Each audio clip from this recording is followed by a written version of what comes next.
शिवलिंग की स्थापना की और उसके सामने ही एक परम रमणीय कूप तैयार कराया। फिर प्रयत्न पूर्वक उन देवेश्वर को 1,00,000 बार द्रोण भर पंचामृत से तथा बहुत से सुगंधित द्रव्यों से स्नान कराया। ओम नमः शिवाय। कैसे हैं आप लोग? ईश्वर कृपा से आप सब अच्छे होंगे। ईश्वर सबकी कृपा बनाए रखे, सबका कल्याण करें। आज मैं बताने जा रही हूँ कि श्री शिव महापुराण के रुद्र संहिता पंचम युद्ध खंड का 50वां अध्याय। शुक्राचार्य की घोर तपस्या और इनका शिव जी को चित्ररत्न अर्पण करना तथा अष्टमूर्ति अष्टक स्तोत्र द्वारा उनका स्तवन करना, शिव जी का प्रसन्न होकर उन्हें मृत संजीवनी विद्या तथा अन्य अन्य वर प्रदान करना। ओम नमः शिवाय, ओम नमः शिवाय, हर हर भोले नमः शिवाय, गंगाधराय शिव गंगाधराय, हर हर भोले नमः शिवाय, नमः शिवाय, ओम नमः शिवाय, हर हर भोले नमः शिवाय। ओम नमः शिवाय। सनत कुमार जी कहते हैं, व्यास जी, मुनिवर शुक्राचार्य को शिव से मृत्युंजय नामक मृत्यु का प्रशमन करने वाली पराविद्या किस प्रकार प्राप्त हुई थी, अब उसका वर्णन करता हूँ। सुनो, पूर्व काल की बात है। इन भृगुनंदन ने वाराणसीपुरी में जाकर प्रभावशाली विश्वनाथ का ध्यान करते हुए बहुत काल तक घोर तप किया था। वेद व्यास जी उस समय उन्होंने वहीं एक शिवलिंग की स्थापना की और उसके सामने ही एक परम रमणीय कूप तैयार कराया। फिर प्रयत्न पूर्वक उन देवेश्वर को 1,00,000 बार द्रोण भर पंचामृत से तथा बहुत से सुगंधित द्रव्यों से स्नान कराया। फिर 1,000 बार परम प्रीति पूर्वक चंदन, यक्ष, कर्दम और सुगंधित उपटन का उस लिंग पर अनुलेप किया। तत्पश्चात सावधानी से के साथ उस प्रेम पूर्वक राज चंपक यानी कि अमलतास, राज चंपक बोलते हैं अमलतास को, दतूर, कनेर, कमल, मालती, कर्णिकार, कदम्ब, मोलसिरी, उत्पल, मल्लिका, चमेली, सतपत्री, सिंधुवार, ढाक, बंदूक पुष्प, गुल दोपहरी, पुनांग, नाग केसर, नौ मल्लिक, बेल मोगरा, चिबलिक, रक्तदला, कुंद, माघ पुष्प, मुचकंद, मोतिया, मंदार, बिलपत्र, भूमा, मरुआ, व्रक, धूप, गठिवन, दौना, अत्यंत सुंदर आम के पल्लव, तुलसी, देवजवासा, बृहत्पत्री, कुशांकु, नंदाव्रत, नांद रुख, अगस्त्य, साल, देवदारू, कचनार, कुर्बक बोलते हैं गुलखेरा को, दुर्वांकुर, कुरंटक यानी कि करसैला। इनमें से प्रत्येक के पुष्पों और अन्य पल्लवों से तथा नाना प्रकार के रमणीय पत्रों और सुंदर कमलों से शंकर जी की विधिवत अर्चना की। उन्हें बहुत से उपहार समर्पित किए तथा शिवलिंग के आगे नाचते हुए शिव सहस्त्र नाम एवं अन्य अन्य स्तोत्रों का गान करके शंकर जी का स्तवन किया। इस प्रकार शुक्राचार्य 5,000 वर्षों तक नाना प्रकार के विधि विधान से महेश्वर का पूजन करते रहे, परंतु जब उन्हें थोड़ा सा भी वर देने के लिए उद्यत होते नहीं देखा, तब उन्होंने एक दूसरे अत्यंत दुस्सह एवं घोर नियम का आश्रय लिया। उस समय शुक्र ने इंद्रियों सहित मन के अत्यंत चंचलता रूपी मन के अत्यंत चंचलता रूपी महान दोष को बारंबार भावना रूपी जल से प्रक्षालित किया। इस प्रकार चित्तरत्न को निर्मल करके उसे पिनाकधारी शिव के अर्पण कर दिया और स्वयं धूमकण का पान करते हुए तप करने लगे। इस प्रकार उनके 1 सहस्त्र वर्ष और बीत गए। तब भृगुनंदन शुक्र को यूं दृढ़ चित्त से घोर तप करते हुए देखकर महेश्वर उन पर प्रसन्न हो गए। फिर तो दक्ष कन्या सती के स्वामी साक्षात विरूपाक्ष शंकर, जिनके शरीर की कांति सहस्त्रों सूर्यों से भी बढ़कर थी, उस लिंग से निकलकर शुक्र से बोले। महेश्वर ने कहा कि महाभाग भृगुनंदन, तुम तो तपस्या की निधि हो। महामुने, मैं तुम्हारे इस अविच्छिन्न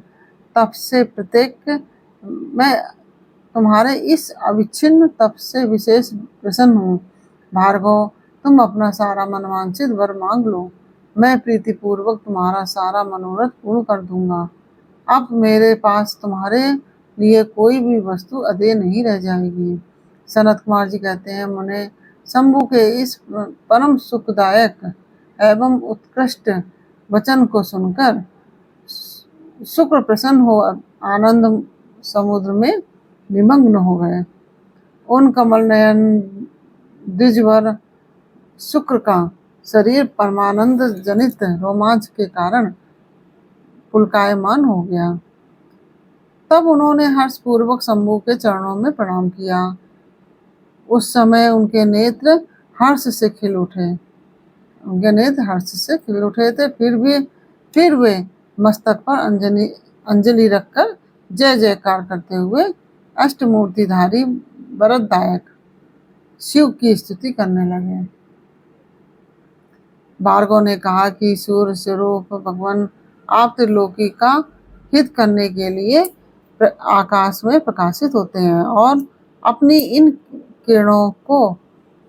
किरणों से समस्त अंधकार को अभिभूत करके रात में विचरने वाले असुरों का मनोरथ नष्ट कर देते हैं।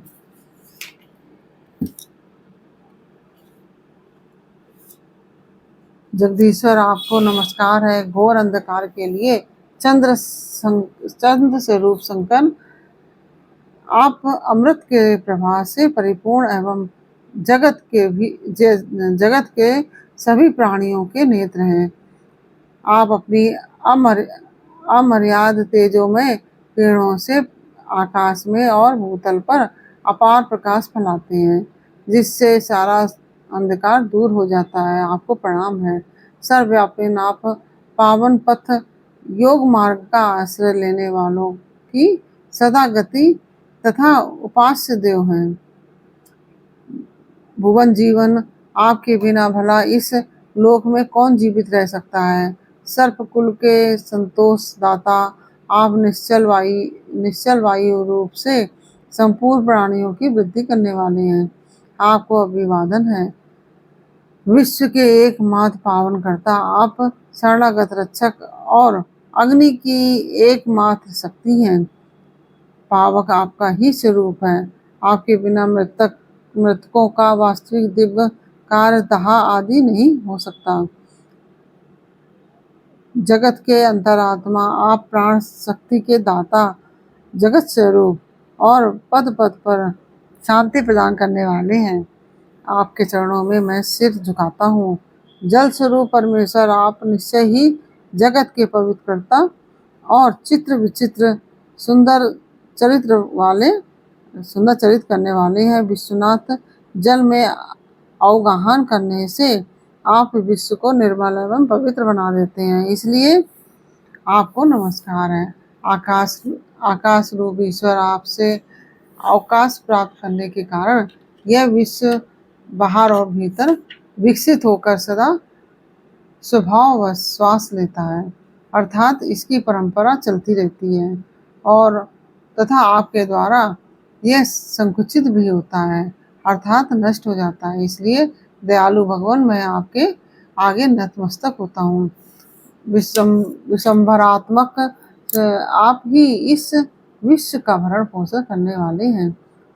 सर्वव्यापी आपके अतिरिक्त दूसरा कौन अज्ञान अंधकार को दूर करने में समर्थ हो सकता है।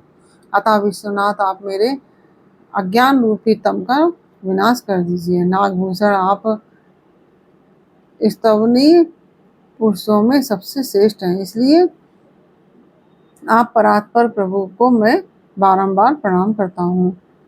आत्मस्वरूप शंकर, आप समस्त प्राणियों के अंतरात्मा में निवास करने वाले प्रत्येक रूप में व्याप्त हैं और मैं आप परमेश्वर का जन हूँ। अष्टमूर्ति, आपकी इन रूप परंपराओं से यह चराचर विश्व विस्तार को प्राप्त हुआ है, अतः मैं सदा से आपको नमस्कार करता हूँ। मुक्त पुरुषों के बंधो, आप विश्व के समस्त प्राणियों के स्वरूप प्रणत जनों के संपूर्ण योगक्षेम का निर्वाह करने वाले और परमार्थ स्वरूप हैं। आप अपनी इन अष्टमूर्तियों से युक्त होकर इस फैले हुए विश्व को भांति भांति विस्तृत करते हैं, अतः आपका मेरा अभिवादन है। सनत कुमार जी कहते हैं, मुनिवर, रघुनंदन शुक्र ने इस प्रकार अष्टमूर्त अष्टक स्तोत्र द्वारा शिव जी का स्तवन करके भूमि पर मस्तक रखकर उन्हें बारंबार प्रणाम किया। जब अमित तेजस्वी भार्गव ने महादेव की इस प्रकार स्तुति की, तब शिव जी ने चरणों में पड़े हुए उन द्विजवर को अपनी दोनों भुजाओं में पकड़कर उठा लिया और परम प्रेम पूर्वक मेघ गर्जन की सी गंभीर और मधुर वाणी में कहा। इस समय शंकर जी के दांतों की चमक से सारी दिशाएं प्रकाशित हो रही थी। महादेव जी बोले, विप्रवर कवे, तुम मेरे पावन भक्त हो, तुम्हारे इस उग्र तप से, उत्तम आचरण से, लिंग स्थापन जन्म पुण्य से, लिंग की आराधना करने से, चित्त का उपहार प्रदान करने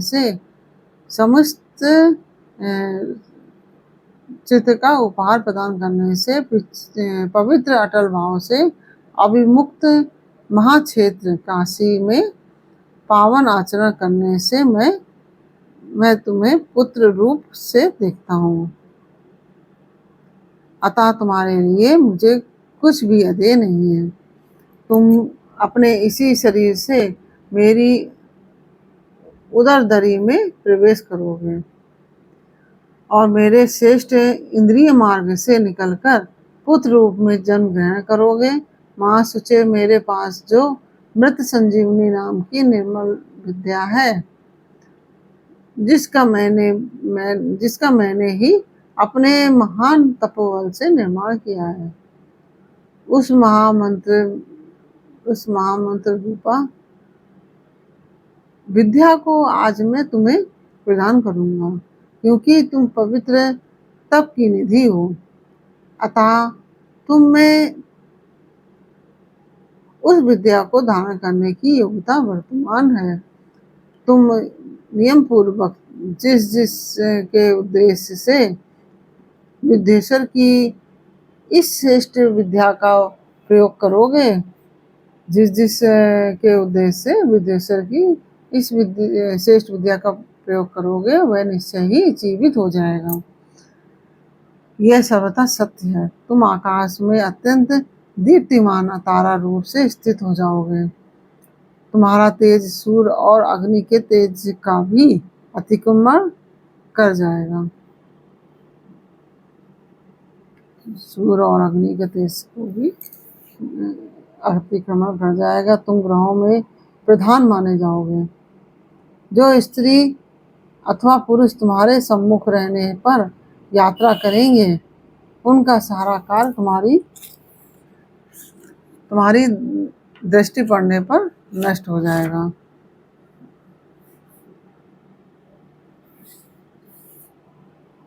सुव्रत तुम्हारे उदय होने पर जगत में मनुष्यों के विवाह आदि समस्त धर्म कार्य होंगे, समस्त धर्म कार्य संपन्न होंगे और सफल होंगे। सभी नंदा, प्रतिप्रदा, षष्ठी और एकादशी तिथियां तुम्हारे सहयोग से शुभ हो जाएंगी और तुम्हारे भक्त वीर संपन्न तथा बहुत सी संतान वाले होंगे। तुम्हारे द्वारा स्थापित किया हुआ यह शिवलिंग सुक्रेश के नाम से विख्यात होगा। जो मनुष्य इस लिंग की अर्चना करेंगे उन्हें सिद्धि प्राप्त हो जाएगी। जो लोग वर्ष पर्यंत नक्त पर व्रत परायण होकर शुक्रवार के दिन शुक्रकूप के जल से सारी क्रियाएं संपन्न करके शुक्रेश की अर्चना करेंगे, उन्हें जिस फल की प्राप्ति होगी वह मुझसे श्रवण करो। उन मनुष्यों में वीर की अधिकता होगी, उनका वीर कभी निष्फल नहीं होगा। वे पुत्रवान और पुरुष तत्व के सौभाग्य से संपन्न होंगे, इनमें तनिक भी संदेह नहीं है। वे सभी मनुष्य बहुत सी विद्याओं के ज्ञाता और सुख के भागी होंगे। यूं वरदान देकर महादेव उस लिंग में समा गए और तब भृगुनंदन शुक्र भी प्रसन्न मन से अपने धाम को चले गए। व्यास जी यूं शुक्राचार्य को जिस प्रकार अपने तपोबल से